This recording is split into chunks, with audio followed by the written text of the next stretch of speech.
Herkese merhaba arkadaşlar, kanalıma hoş geldiniz. Yepyeni bir videoyla karşınızdayız.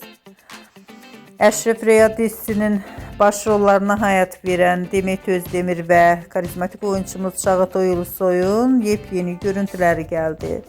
Ben de muhteşem görüntüleri sizler için YouTube kanalımda video halinde sunuyorum arkadaşlar. Umarım beğenirsiniz.